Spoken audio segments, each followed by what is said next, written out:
Welcome to the Invest for More Real Estate Podcast. My name is Mark Ferguson, and I am your host. I'm a house flipper. I flip 10 to 15 houses a year. I own 13 rental properties with a goal to buy 100 by 2023. I'm also a real estate agent. I've been licensed since '01.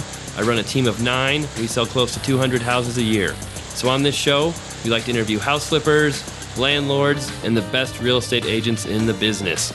So stay tuned for some great shows. If you want more information on my rentals, on the numbers, how I buy properties, check out InvestFourMore.com.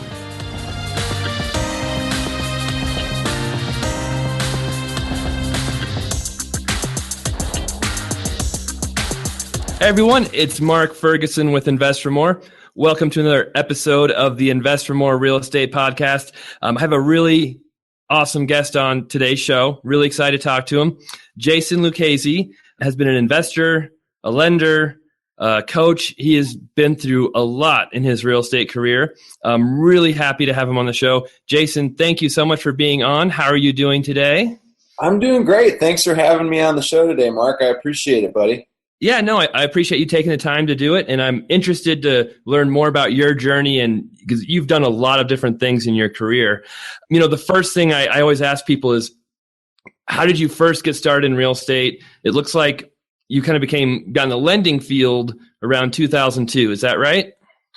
Yeah, I was, it was actually interesting. I needed a job because I was competing. I was a competitive bodybuilder from the age of 19 to 21, and I needed a job when I wasn't training for shows. So I got into the mortgage business as a telemarketer at first. So I first started doing telemarketing to where I was getting leads for the loan originators. And then I saw how well they were doing, and I decided to hop in and become an originator myself. And that was actually the start of, a pretty, I would say a pretty long career in the mortgage business, because most people, they typically, they're good for about 6 months to a year, and then they fizzle out because it's not for everybody. It's not everybody's cup of tea. Yeah, I can imagine. I'm curious, before we get too in depth, I've talked to a few athletes. Do you think being in competition, I mean, bodybuilders have crazy regimens and diets, and it's insane to see what they go through. Do you think that helped you become more successful in life, just having the habits and the work ethic that built into you? Well, I would say yes. Most people that I've worked with, military people and people that played some sort of athletics or still play athletics from a competitive standpoint, I always feel like they are the ones that really kind of know what it takes, know that, it's going to take hard work because, man, it's a grind, especially from a competitive bodybuilding standpoint. You're constantly critiquing yourself, and it's hard work, especially getting ready for a show. It's up at 5 a.m. to do cardio, then I typically have 1 or 2 meals, and then I'd be back in the gym for my weight training session, and then I'd be off for a little bit during the day, and that's when I would work. I'd go to work, and then as soon as I would get off work, which was, right around 9 o'clock, I would go back in for another hour session of cardio. So yeah, it helps me stay a lot more organized, and from a business standpoint, and just, trying to be on top of my game as best as I can. Right. No, that makes sense. I know with athletes and bodybuilders, you only have so much time in the day, and you have so many things to fit in. I imagine that kind of helps you filter out the junk and focus on the really important things when you're in that situation. Yeah, absolutely. And in high school, it was football, basketball, and I threw shot put my senior year. And, it was just, you had to make the right decisions or else you would fall behind. And I always wanted to be at the top, and I wanted to do whatever it took to get there. And, you have to be very disciplined if you want to be at the top of anything, not just sports, but in your own company, in your own business. Right. No, that makes perfect sense. So what was it like getting in the origination business? Was it what you thought it would be? I mean, were you cold calling people? What was that like when you first started? Yeah, it was cold calling people. It was pretty difficult at first. It was, and I was kind of used to it because as soon as I graduated high school, I was doing lots of cold calling because I was selling Cutco knives. I'm not sure. A lot of people actually know what they are just because they get hit up from graduated high schoolers. It's a way for them to make some money over the summer. And I was fine doing that. I always told myself, I'm like, if you were able to sell $20,000 worth of knives in a 40-day period, you can pretty much do anything in the sales standpoint. So I really kind of hit it ground floor running. And it was really difficult at first just because you needed to fill out the borrower application just perfect. And you really need to be on top of your game, especially from understanding at that time it was the closing costs. You needed to make sure that it was under the threshold for the state of Illinois from closing cost perspective. So, the high cost standpoint. So you really needed to really be sharp and on your game. And it did take a little bit of time. I didn't really have a strong mentor helping me out every step of the way, which it could have sped up the process quite a bit if my manager probably would have spent some time with me. Yeah, that always helps. Yeah, absolutely. Yeah, I tell agents the same thing because being a real estate agent is very similar to a lender, I think. A little different job description, but it's about relationships and training. And yeah, if you go into being an agent with no training, like you said, most people will fail in the first 6 months. Oh, yeah. So, it was definitely tough for sure, man. And if I wasn't living at home with my folks at the time, it would have been really, really tough. And it was a struggle for probably the first 2 years just because I had no idea what I was doing. And I ended up going to like 3 different brokers, and they all did the same thing. They all said, all right, well, here's your rate sheets. Here's your desk. Good luck. I didn't even get a computer or anything. They just said, here you go. Good luck. And that was it. No proper mentorship or anything. So it was definitely a struggle at first. Wow. Yeah, I can imagine with no guidelines at all. And after the couple of years, it sounds like you moved to Countrywide and things changed around a little bit there. It did. I had proper mentorship. Countrywide at the time, that was a large bank. It was a large company. So, I received lots of help, lots of mentorship. And I would say after my first 60 days of being with Countrywide, I really started doing, 8, 10, 12 plus deals every single month consistently. And I was a top producer, not just in my own branch, but within the whole company. And, I really started seeing like what I could do. And, I started climbing up the corporate ladder. I really thought I was going to be with Countrywide like 20, 30 years and, retire, do the normal thing that you're supposed to do. Right. And that didn't happen. But, I thought I was doing everything I was supposed to be doing. And what exactly happened? I imagine it had something to do with the housing crisis, but what happened with Countrywide? Yeah. Well, I was with their subprime side, and that was they called it the Countrywide Full Spectrum Lending Division. And I moved up pretty quickly with Countrywide. I started off as an account executive, which is their loan officer. And, I was doing lots of volume, became what's called a team manager. So you're right below a branch manager. They sent me and another guy off to Grand Rapids, Michigan. We were doing really, really well there. We turned the branch around. And then I got another promotion. I came down here where I live now, Indianapolis, Indiana. And what happened from there is this was probably early 2007. So this was before like the market really took a turn for the worst. And one of my friends, who is my mentor at the time, he decided he was going to go out to the East Coast to like the New Jersey, New York area. And I was like, okay, I'll go with you because, I was very loyal and, he gave me tons of opportunities. So I went out there, wasn't out there for long. And all of a sudden, we're unable to do subprime anymore in August of 2007. And I'm like, oh man, I wonder what's going to happen here, because we were only starting to do just A paper. So prime deals. So people that had, the 680 FICO score or above were the people that we were able to work with. No more people in the 500s, because the branch that I was at, we were not licensed yet to do FHA. So we couldn't do FHA or VA loans at that particular branch. So I was just kind of like, oh my gosh, what am I supposed to do here?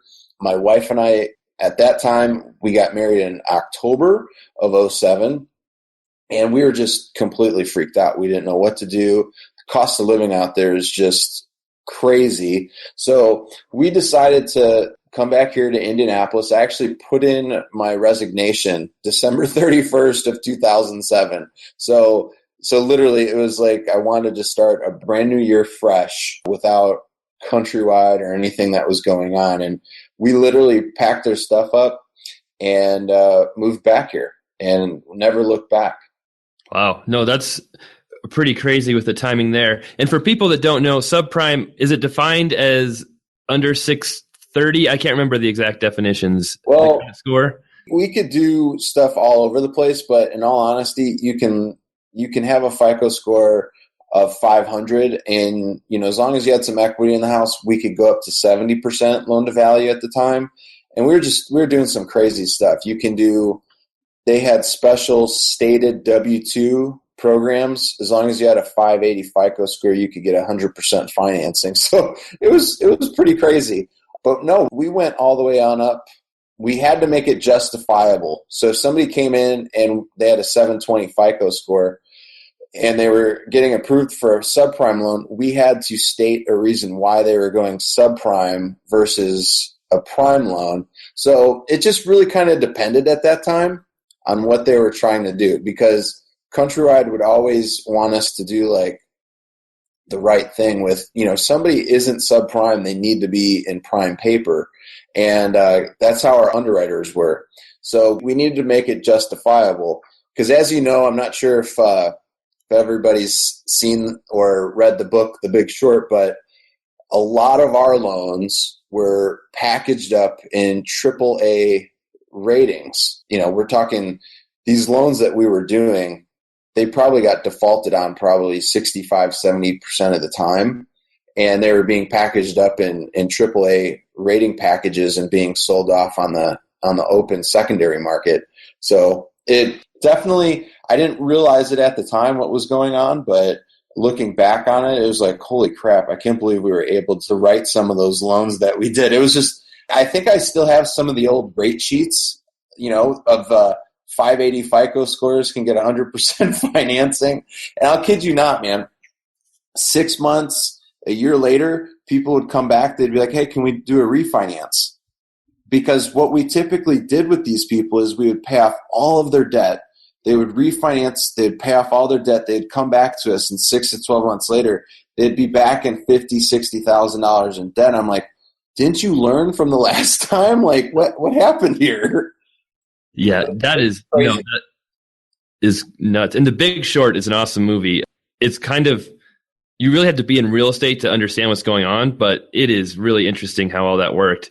And yeah, I imagine, the economy did so well for a while there because people were refinancing their house and taking all this money out all the time and just dumping it into the economy. And then once that stopped, it's kind of like a double-edged sword. All of a sudden, housing was crashing, plus people couldn't refinance and kind of cure their bad habits with their house anymore. Right, exactly. Yeah, it was the most very interesting times I could ever remember within our period of time. It was nuts. Wow. So what happened after you started fresh January 1st, 2008? What did you do at that point? Yeah, so I started doing a lot with getting into real estate investing. I actually paid, I shouldn't say I did, but I borrowed some money from my mom. It was weird how everything happened. My grandmother passed away a year prior. They just sold her house. It took forever to sell it.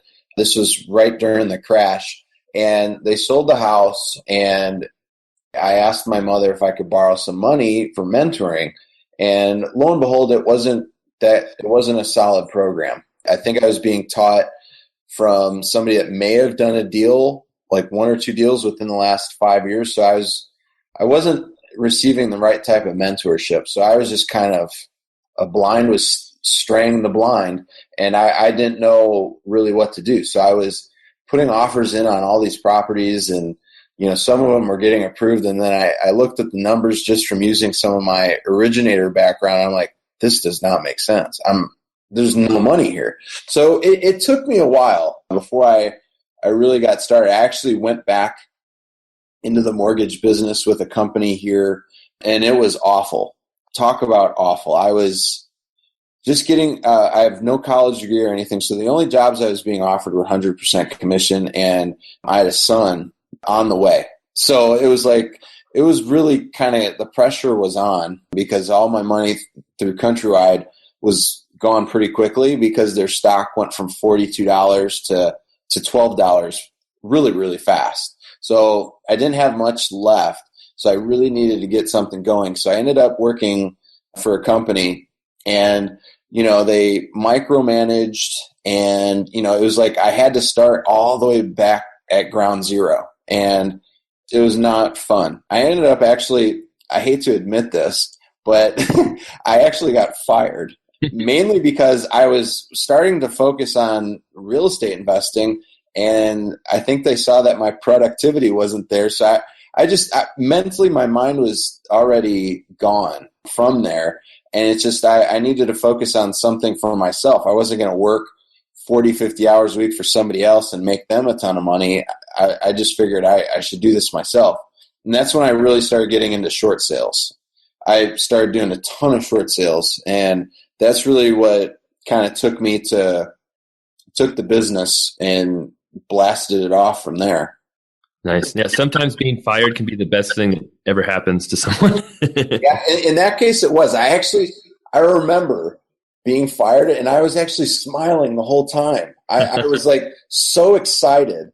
I was excited, but I was also like so like fear shocked. I was like, oh man, okay, now it's settling in. I literally am, I'll probably have to live on unemployment to unemployment check, and this is just going to be awful. So, and that's what I ended up doing. I was literally on unemployment check to unemployment check during the first, few months of being a real estate investor. Wow. So with the short sales, were you wholesaling them? Were you buying them to flip? What was your angle with the short sales? So what I was doing was, my angle was, we found people off the notice of default list. So it's a notice of default list here in Indiana. Some states may be lis pendens. And what we would do is we would find these people, we would talk to them, let them know of what we can do from a short sale standpoint. And I had about 5, 6 agents working with me. And what we would do is we would get the property listed, and my company would do the negotiations. So we would do the negotiations. We would put in our offer on the property. And once we received an approval from the bank, what we would do is we would turn around and quickly sell it same day. So we actually did close on it. So most people know it as an A to B transaction. And the seller was the A, we were the B, so we were the buyer. We closed on it with our own funds. We used transactional money, and then we turned around and we sold it the same day to an end buyer, and that transaction was called a B to C. And we sold it the same day, and that's what we did multiple times over. And we did do some rehabs, some properties that made really, really great sense. We took them on, rehabbed them, but 90% of the transactions were same-day closings. Cool. And that's basically impossible to do now with short sales with their new guidelines, but at the time, it wasn't too bad. Are you still doing any short sales at all now, or has it all evolved to something else? Well, I would say we don't do it the way we used to do it. We do it in a way to where we find the deals, we put in our offers, and that's it. We don't do any negotiations or anything like that anymore, because the state did come down hard on people. And if you don't have what's called a mortgage foreclosure consultant surety bond, then you are operating illegally. So they did come out with that in 2010. You needed to have that mortgage foreclosure consultant bond, because a lot of people were misleading homeowners, telling them they could stop foreclosures and stop sale dates and all that kind of stuff, and kind of made it a bad scene for people that were doing it the right way. And We still do short sales, yes, but that's definitely not our main bread and butter, just because, there's deed restrictions on approval letters now, especially from the big banks, and you have to hold them for 30 days minimum. And we can do that, and it's not a big deal, but it's definitely not the model that we did back in '08. Right. Nope. Makes perfect sense. I actually had another guest who was doing very similar to what you were doing and had the exact same thing happen where, the deed restrictions came in, some legislation came in, and they pretty much, tried to stop that dead. But so how did you progress from doing the short sales? How did your investing expand, progress? What were you up to next? Sure. So we ended up, I say we all the time, but the company is, an imaginary person. It's not us, because according to tax law, it is considered a person. But anyways, yeah, I moved forward. I started doing notes, and we started doing more wholesaling. So we were going after absentee homeowners, probates, vacant properties. We did some commercial stuff with some apartment buildings, nothing like gigantic or huge, but we got into those types of deals. I started doing more rehabs and wasn't focused so much on the short sale. We had a pretty big staff. I had a couple negotiators. I had a couple BPO people, and I just ended up parting ways with those folks just because of the mortgage foreclosure consultant stuff. So we just completely moved in a different direction. I really liked doing the notes. It made sense. I knew what to look for in the mortgage documents that they would send to me, and it was a good opportunity. That's one thing I have not talked about anybody yet is note investing. So do you mind expanding on that and how you would look for notes and kind of what your end play was with those? Yeah, absolutely. I do feel like, I was one of the first to really kind of break the mold with finding people on LinkedIn. I started really kind of showing people and teaching people what I was doing on LinkedIn with finding, asset managers, portfolio managers, loan workout officers. I was finding these people on LinkedIn, and most people have to realize, especially the people that are listening to this, is I wasn't going after the top 20, top 25, nationally recognized banks. Those banks only sell off big blocks of properties, in like 10,000 blocks or more. And you've got to have, $30, $40 million to proof up with, and I didn't have that. So I was going after the smaller banks, and I was talking to state level and regional level banks about them being able to liquidate and sell off some of their non-performing assets. So that's the way I was doing it, was I was using LinkedIn's platform to find these people. Because before I started doing the LinkedIn strategy, Mark, I was cold calling a lot of these places. And if you know this or not, it's really difficult to get past a gatekeeper if you don't know who you're asking for.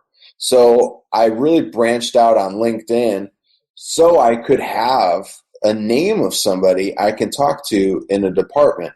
And what I quickly started to understand was if you connected with those people on LinkedIn, you had all of their contact information. You had a direct phone number. You had their email address. You could connect with them on Facebook or Twitter. You had their website. So it went from having like an 800 number to having a direct contact number to their office. And some of these people put their cell phone number on there. So it was pretty remarkable. Some would put their instant messenger on there like Skype, or I don't think people really use AOL anymore, but they had instant messengers, their screen names on there. So I was just like, wow, this is phenomenal. So I did that I still do that. It's still one of the best ways for me to connect with people. And I started doing that a lot, and we started getting our note deals that way, was working with state level and regional level banks. That is really funny because my main business as a real estate agent, I'm an investor as well too, but is an REO agent and working with HUD and banks and asset managers. And I did the exact same thing when I was trying to find, not to buy notes, but to list their properties. And LinkedIn was like the best resource in the world getting through the gatekeeper, because it was impossible to cold call a bank and find anybody to talk to. So that's funny. No, that's great. I haven't come across many people that did the cold calling before, so it's refreshing to hear that you actually did it too, because that if you don't have somebody's name, you're not getting past the gatekeeper. There's just no way. So it's cool, and it's refreshing to hear, because LinkedIn, most people think LinkedIn and, they're putting their resume out there, and it's so much more than that. Yeah. And one of the problems I had was nobody at the bank knew what I was talking about to begin with. So they couldn't even send me to the right department. It took like 8 calls just to get to the right department. And then they're like, "Oh yeah, we don't do that. You need to just stop calling us," was pretty much their answer. That's too funny. Oh, so the notes. So what did you do with those notes once you were able to buy them? Were you holding them? Were you selling them off? What was your strategy from that point? So it actually turned out pretty cool with what I was doing. So I would find these properties to where the note was in a non-performing stage. And what I would do at that point is I would make sure that I would get a proper due diligence period from the bank. And what I would do is I would talk to the homeowner, or I'd have an agent talk to the homeowner and let them know of their options for when we became the new bank. And I would typically let them know the 2 options. And those 2 options were, we could do a deed in lieu, and in some cases we would do cash for keys, but we obviously wouldn't say that right off the bat. We'd let them know how we could do a deed in lieu and how it would be different from if they went through like a large bank. And how we would do it is we would just do a deed in lieu, and we would report to the credit bureaus that the account's been paid, 0 balance. And if you know anything about credit, that dramatically raises their FICO score considerably compared to what the banks do. They report it as an account settled for a less than owed amount. And that reports back to the credit bureaus extremely negative. So these people really don't have a shot at getting another home for quite a while. So we reported it much differently. And what we would do is we'd get a deed in lieu signed. Obviously, we couldn't execute it because we weren't the bank at that time, so we held it in escrow at the title company. And we had an agreement in place with the owner of record that once we became the bank, that document would become executed and that they would be taken care of according to the agreement that we had in place with how we would report to the credit bureaus. So we would do that. We would have that completely already negotiated before we even closed on the note. That would all be done. Some people that were like, hey, I'm not going to do it. I'm going to wait until the foreclosure date. That was pretty rare. I would say we had a pretty high success ratio with people doing the deed in lieu option, but there were some of the people that were like, all right, just take it to foreclosure. And we did. If it made sense, we'd have to. It was unfortunate, but they wanted to stay in until the very end. But most of the time when we'd have a deed in lieu signed, and that was completely taken care of to where, they're completely fine with doing that, we would actually have a same day close. We already had a buyer lined up for the deal from our buyers list, and we would let the buyer know that it's going to be a property that they're going to own free and clear. There's not going to be any liens on the property. It's going to be 100% theirs. And that was true, because as soon as we took ownership of that note, we executed the deed. And by executing that deed, there was no longer a mortgage showing up on there, and there was always clean title in most cases. I'm not going to say every time, but most cases it was completely fine. There was nothing on there. And then we would turn around and we would close it the same day. So we would do a personal transaction in the morning where we were acquiring the note, and then we would do a real estate closing the same day. So we would typically spread those out. I would close at 9, 10 in the morning on the personal transaction with the note. I would give my title people enough time to go down to the county recorder's office, record that deed in lieu, and then we would close in the afternoon, which would show that my company was the proper owner of record. So that's what we were doing, just a quick flip on those. And in some cases, we would take it back. We would do the deed in lieu, and then we would do some basic stuff to get the property sold, like just some carpet and paint. just to kind of show people, hey, the property's move-in condition ready, and they would move in. So we would have some retail buyers, and then we'd also have some cash buyers that would come see it as a income-producing property, and they would come in, look at that opportunity, and come take it from us. They would put in an offer and buy it from us. So we do sell off a lot of properties to investors that want to make the property a turnkey opportunity. Wow. No. What kind of discounts did you see on those notes from the banks? I imagine it was much more than you would see, from REOs or homes that are on the market. Yeah, they would be anywhere from 50, 40, 30% discounts on properties, and we're talking not on UPB, which is what the homeowner owes from an unpaid principal balance. They were going off of their current BPO or appraisal. And most of the time those were fairly accurate. Not all of them were, but most of the time they weren't too far off the numbers. And the discounts we were receiving were good enough to uphold the values that they had. So we had large profit spreads in those most of the time. And I think I said it incorrectly, but no, we were getting them at either 50, 40, or 30 cents on the dollar of what they were being comped out as from a fair market value. Wow. No, that's awesome. Do you still see that anymore, or has the market changed? It has maybe risen a little bit, but not dramatically. I would say, you're going to still be able to get them at 60, 50, 40 cents on the dollar. And if you're buying more than 1, 2, or 3, you're probably going to see, maybe 20 or 30 cents on the dollar. Wow. No, that's good to know, because I'm a HUD listing broker, so HUD's been selling off bulk packages of properties. And some of the big banks like Fannie Mae, Freddie Mac, Bank of America have been doing it too. And the price some of these large hedge funds are paying is crazy. I think it was last year, but they're paying 78 cents on the dollar for, packages of thousands of homes, which just, I don't know how they make any money doing that. But yeah, and to be honest with you, that's where I see the next issue coming up with our market across the country is these hedge funds have been buying up lots of inventory. And like you said, they're buying at such a high amount that they don't realize where the profit margins are. And most of these people are extremely intelligent. And I'm not saying they didn't buy at an intelligent cost, but they're buying so many of these properties and they're not putting them into an income producing stage, which most of them want to do. Because I talk maybe on like a quarterly basis with some people over at Blackstone, and their bread and butter right now is they want to buy properties that are in B and C class neighborhoods. So they are your bread and butter type properties, and they want to be able to have a gross rent of $1,200 or more. And if those properties don't meet it, they will flood the market with whatever else they don't want. So I do see properties coming on the market here, again, in a way that we more than likely haven't seen before. Yeah, it was much different in 2008.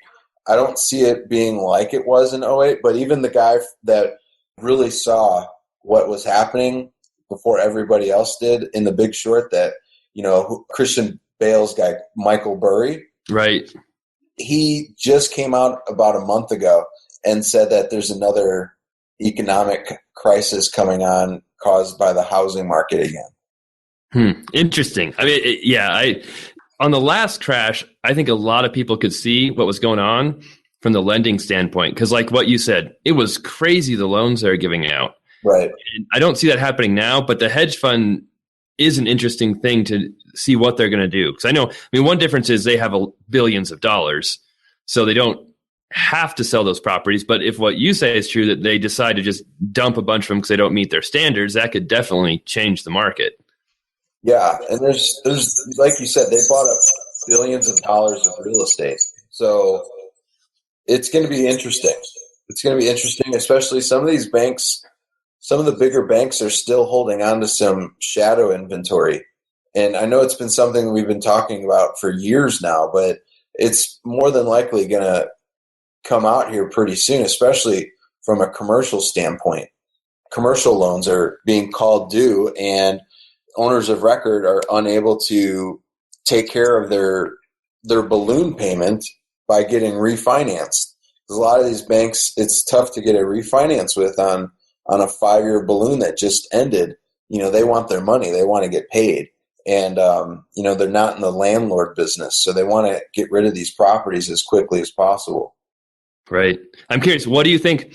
Do you think if we do see changes in the market, it'll be mostly regional in certain areas that have seen huge price increases, or maybe areas like Florida, New Jersey, New York, where it takes 3 years to foreclose on a house and they have a built up shadow inventory? Or do you see like a national downturn? What are your thoughts? I know you can't predict the future, but Right. Yeah. Unfortunately, what was the lady's name in the late 90s that had all the infomercials where she would the 1-900 lady, she had the Jamaican accent. I forget her name, but I don't have her crystal ball. But yeah, I think it's going to be somewhat on a regional level, because I've been talking with folks in California and they said they're back to values before the previous crash. I'm like, oh man, are you serious? Like, has nobody learned? Because literally, like San Francisco, San Diego, northern and southern areas of Cali, houses don't, like, as soon as they're on the market, they're pretty much gone, like within a day or two. Same places like Vegas and Scottsdale and Phoenix and certain parts of Florida. I think it's going to be more on a regional level, because the Midwest didn't really take that big of a punch on the chin during the crash, because we didn't have those, dramatic value increases. It's here in Indy, it's still a pretty stable market. And some parts of Michigan took a really bad beating just because of the car industry up in Detroit. But, Michigan, from a standpoint, if you eliminate Detroit, it's actually a really good market. Same with Ohio, Illinois, Kentucky. There's still a lot of great markets out there, don't get me wrong, and there's still going to be great markets out there. But to mainly get to your question, yeah, I think it's going to be more on a regional level than a national level. Right. And I'm in Colorado, where we've had one of the highest appreciating markets in the country. And I can tell you prices now are probably 30% higher than they ever have been in the history of Colorado. So before the crash, I mean, we didn't crash as hard as many of the other areas because our prices didn't go up quite as high. But our median price before the crash in my town was probably 180, and now it's at 250. So it's kind of crazy what's going on over here. Yeah, we talk to folks all the time that are like, my Denver, like the Denver area, it's just such a hot market right now. And I think I started seeing Denver become like a really solid market like in 2012. I started hearing like all the good things, the positive things with Colorado in general. Yeah, that market's super hot right now. Yeah, so we'll see. I'm thinking about selling off some of my properties and reinvesting in other places just to put my money to use. But I hear you. Yeah, very cool. Well, we've been talking for a while. What are you up to right now? What's your main focus? Is it the coaching side? Are you still investing? What are you working on at the moment?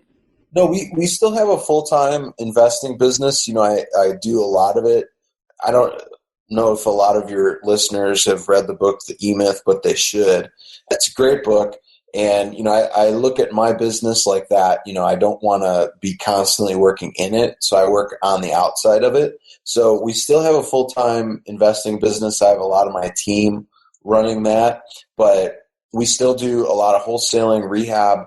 We purchase a lot of package deals and just constantly, just like you are, constantly building up that income producing portfolio. So we're still doing a lot of that, so we're going after probate still, absentee homeowners, vacant properties. We're still going after pre-foreclosures. We're just doing things to have a successful investing business. So we're doing a lot of different stuff to have business come in. It either comes from banks. We're buying deals from hedge funds. We're doing a lot of direct mail. So we're doing a lot of different things within the business to really have a good, consistent business coming in. No, that's awesome. Are you primarily focused in your area, or have you expanded to other areas? No, we'll do some stuff nationwide. It just has to make sense. We look at some commercial buildings in other states, and we'll have some of our students bring us deals. And if those deals make sense, we'll get involved with them. But yeah, we do coaching. But, since I do have a full-time investing business, I don't do the whole come to an event and, there's 300, 500 people in a room. I work with people, but on a very exclusive level, like only like 15 people at a time, just because I have my full-time business. No, that makes perfect sense. And I agree with your strategy on that. It takes a lot of work to pull off all that. And pretty much it seems like the companies that are doing that, that's all they do. They're just doing coaching. They're not investing. They're just trying to teach people. Yeah, no, it's true. And the reason why I have to do it so small like that is because people work directly with me. I don't outsource anything to a fulfillment center in Utah or anything like that. People work directly with me, and it's much different than working with the people, that you see on TV and stuff. So, that's why people do come to us and want to work with us directly. No, very, very cool. So do you have any main big goals for the future? Anything you want to do in the next couple of years, either investing wise or otherwise? Yeah, I would love to, personally, I would love to get like a big apartment building, probably, 60 plus units, get a nice apartment building. And if I need to do like some sort of a value play to get it up to a higher occupancy rate, buy it at maybe a 50-60% occupancy rate and do some value plays to the property to get up to 90-95%. Love to do that. I personally think self-storages, if you buy them at a great price, they could be great income producers for you. So continue to do that. I've only bought some and flipped them really quick. That's where I didn't have them for a long period of time, but I would like to put some of those in my own personal portfolio and continue doing what we're doing right now. But we're also going to get into land opportunities and also some mobile home opportunities. So that's from a business standpoint. Would love to do that. Would love to still continue to work with people as well on an individual basis. No, that's awesome. You have your plate full. It sounds like I tend to do the same thing and I have big dreams and hopes, but there's only so much time. I know there is. It is, yeah. You got to always dream big, and if you fall a little bit short, it's still probably, if you fall short of half of what your big dream is, I would still consider that a success. Yep, for sure. No, I'm working on developing a small minor subdivision now. So I just got word from the water department this morning. They're approving my water plan. So that's nice to hear. That's awesome, man. Congrats. Yeah. Thank you. Very cool. So what's the best way for people to reach you, Jason? If they want to email you or go to your website, how should they find you? Yeah, if people want to check out my blog, it's just jasonluchesi.com. And I know I got a weird last name there, but it's spelled Lucchesi, jasonluchesi.com. And there's tons of stuff on there. Tons of stuff, lots of freebie stuff that I do. And if you want to come check us out, there's, that I share tons of content on, Mark. And your people are more than welcome to come on over, check us out. And yeah, I don't have anything to where they have to buy something from me to get some stuff, some freebie stuff. I'm an open book. I try and help out as best as I can. Very cool. Yeah, I'm the same way. And I'll put a link up on our website too, so people can reach you there. Yeah, I'm the same way about giving away free stuff. Probably give away too much free stuff, but at the same time, there's my main goal, my main business like yours is investing. And that's it's more fun for me to be able to help people and to try and strain every dollar out of them.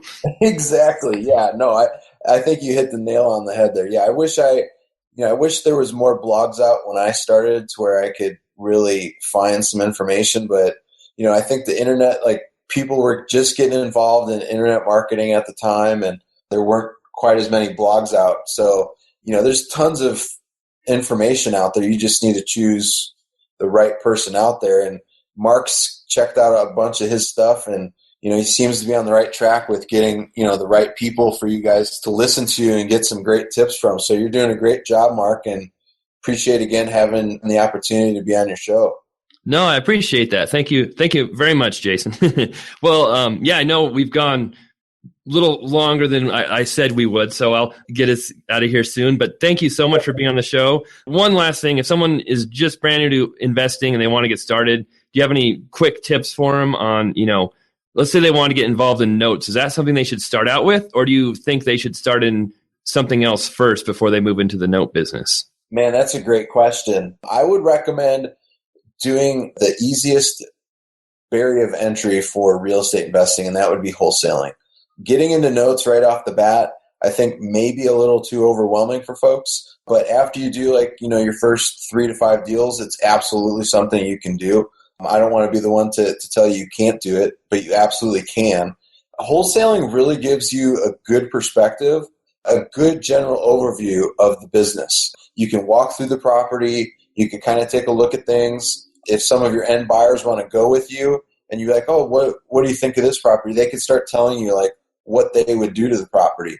So you can really become a sponge, and you can make some really good money wholesaling properties and become a sponge to some of your buyers to see what they would do to certain properties. So I recommend that. That's a great foundation. It's a great foundation to just get that moving. And this may sound really, really simple, but some people don't do it. I recommend getting just a 8x11 or 8x11.5, whatever it is for a legal pad. Get a legal pad, and every single day before you end your work day, write down the top 5 things that you need to accomplish for the next day in order for your business to be successful. And it goes a long way. It helps you stay organized. I know there's tons of stuff out there on the internet that could help you stay organized, but this is something from a visual standpoint. And I don't know about you, Mark, but when I write something, it just becomes more real and more authentic, more than typing on a keypad. So it's something I've always done since I've even been in the mortgage business. And it's helped me stay on a really good, narrow path with being organized and knowing what I need to do to be successful for that day. So hopefully that helps. Does that answer that question? Yes, no, that's awesome. I do the same thing. And I have notebooks all over the place that I write in, because I keep some notes on my computer and my phone that I need to have access to or whatever. Right. But I try to physically write as many things as I can. Because just like you said, it kind of ingrains it in your brain and you see it. And it just feels good writing sometimes out your goals and thinking about it in that way. Absolutely. Absolutely. Yeah. That's one of the reasons why I do it. It just helps you stay on track. And if you put your 5 things on there, once you finish them, then you move on to another project.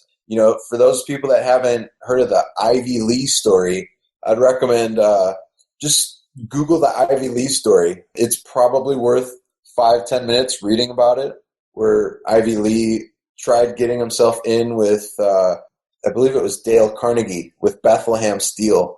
I don't want to ruin it, but go check it out. It's really, really good, and it's invaluable information. Cool. Awesome. I wrote that down too, because I haven't read that one yet. Oh, it's great. It's great stuff for sure. Cool. All right. Well, Jason, I'll let you get out of here. Awesome job. Thank you so much for doing this. I really appreciate it. I learned a lot listening from you. I'm sure the listeners learned a lot as well. JasonLuchesi.com, again, is where to reach you. I'll put a link on that in the little article write-up I do for this podcast. And yeah, any parting words before we go? I would just say, again, I appreciate you inviting me to be a guest on your show. I appreciate your listeners for listening to your podcast. And don't be afraid to ask questions. That's the only thing that I would say is there's so many entrepreneurs out there, not just in real estate, but just in business in general, and they're afraid to ask the questions. It's like when we were kids, Mark, we had no problem asking a gazillion questions to our parents. And then for some reason, we stop asking those types of questions as we got older. And I would just, tell people, get back to that mentality when we were kids and we asked a gazillion questions. Where do stars from? Where do babies come from? Just the simple stuff. Just ask questions, and I promise that will help out quite a bit. Oh, that's awesome. Great advice. Because too many people are scared and just, doesn't hurt to ask. Nothing bad can come from it.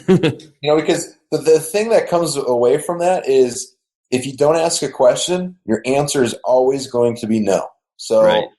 If you need a no to that answer and you don't want the answer, then that's what you're going to get. But seriously, just go out there, ask questions. You're on this podcast right now, listening to it. Mark's putting out a ton of great stuff. Don't be afraid to ask questions to him, to me, to any of his other guests that are on the show, because we're not afraid to give you those answers. Right. No, very true. Very true.